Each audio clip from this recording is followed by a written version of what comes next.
Bonjour et bienvenue sur Bulle de Culture, le podcast. Pour cette nouvelle bulle culturelle, focus sur l'exposition Paris 1925, l'Art déco et ses architectes à la Cité de l'Architecture et du Patrimoine. Un format intimiste, mais une immersion captivante et riche dans l'esprit d'une époque où Paris a brillé comme la capitale mondiale de la modernité. Pour en parler, Bénédicte Meyer, sa commissaire, est notre guide idéal. C'est parti. Bonjour, je suis Bénédicte Meyer, je suis attachée de conservation à la Cité de l'Architecture et du Patrimoine. Je suis commissaire de l'exposition Paris 1925, l'Art déco et ses architectes. La volonté de cette exposition, j'ai vraiment voulu montrer ce qui a été la grande exposition qui a consacré l'Art déco, le courant Art déco, et qui a permis à l'Art déco de se diffuser dans le monde entier, puisque 16 millions de visiteurs sont venus découvrir ces créations, toutes ces modernités des plus classiques aux plus modernes comme celle de Mallet Stevens à Paris entre le mois d'avril et le mois de novembre 1925, en plein cœur de la cité, en plein cœur de Paris, puisque cette exposition s'est tenue entre les Grands et le Petit Palais, sur le pont Alexandre III, toute l'esplanade des Invalides et les deux côtés de la Seine et entre la porte de la Concorde, face de la Concorde, et jusqu'au bout, jusqu'à Lila.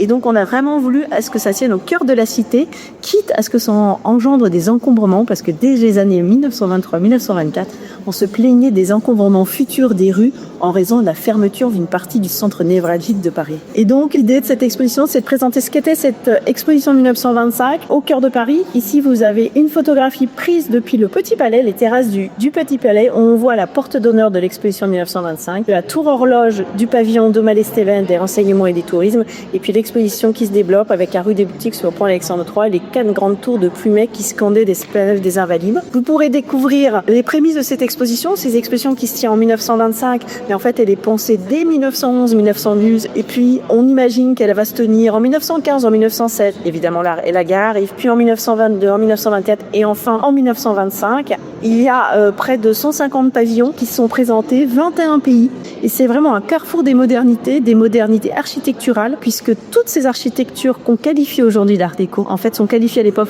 de modernes. Louis Su fait une architecture moderne rattachée au classicisme, premier art déco, et Robert Mallet Stevens imagine une architecture art déco extrêmement moderne, avec son pavillon des renseignements et du tourisme.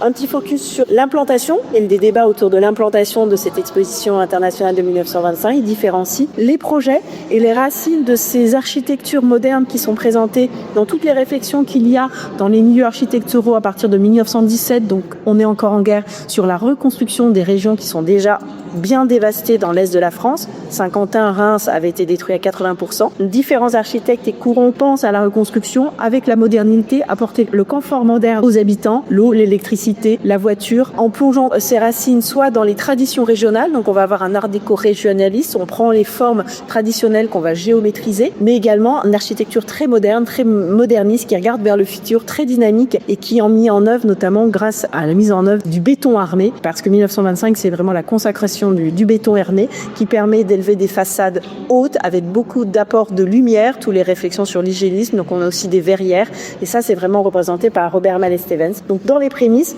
une explication du chantier, ça a été un défi, cette exposition de 1925, puisqu'on l'a construit au cœur de la ville sur des sols. Il y a des sous-sols avec de l'eau, des métros, des voies de chemin de fer, donc c'est un vrai challenge. Et on demande aussi aux architectes de ne pas toucher à la nature, de ne pas élaguer les arbres. Donc par exemple, Le Corbusier, dans son pavillon de l'Esprit Nouveau, va intégrer un arbre à sa loggia, ou Pierre Patou va construire son petit pavillon de la Nacrolac autour d'un platane, d'un magnifique platane qu'on n'a pas le droit de couper. Ensuite, vous pourrez trouver la présentation, la mise en avant de 9 architectes qui représentent un peu tous les courants architecturaux présentés à l'exposition de 1925, toutes ces modernités qu'on a qualifiées à partir des années 60 d'art déco, mais c'est un terme a posteriori, né du nom d'exposition de 1925, Exposition internationale des arts décoratifs, maintenant art déco, mais qui à l'époque étaient des modernités. Des architectes par exemple comme évidemment Robert Mallet Stevens, Henri Sauvage, Albert Laprade, Auguste Perret évidemment, qui imagine le théâtre de l'exposition 1925 après avoir réalisé le premier bâtiment art déco de Paris qui est le théâtre des Champs-Élysées.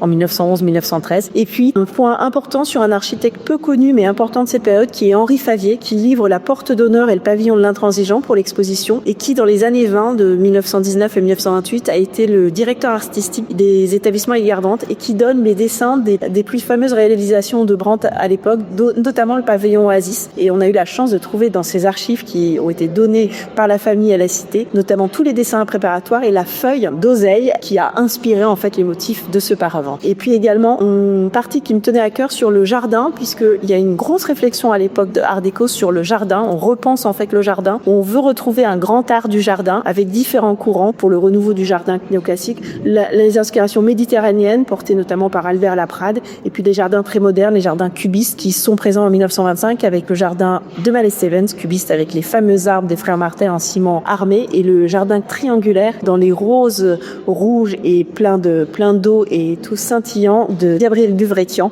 qui tire à merveille parti d'une petite parcelle triangulaire juste au pied de la cour des métiers. En fait, il reste rien de... Et alors oui, très important pour cette exposition de 1925, il ne reste rien, aucune architecture n'a été conservée, c'était vraiment une exposition éphémère. Tous les pavillons ont été détruits.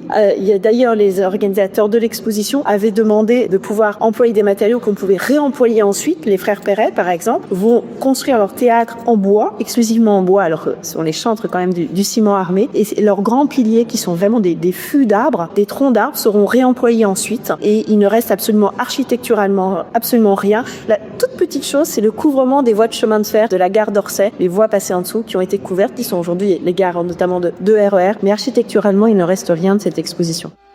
C'était Jean-Christophe Nurbel pour Bulle de Culture, le podcast. Un immense merci pour votre écoute et retrouvez toutes nos bulles sonores sur vos plateformes de podcast préférées et explorez nos autres contenus sur notre site bulledeculture.com. Parce qu'une bulle, ça se partage, abonnez-vous, likez et suivez-nous sur les réseaux sociaux. À très vite.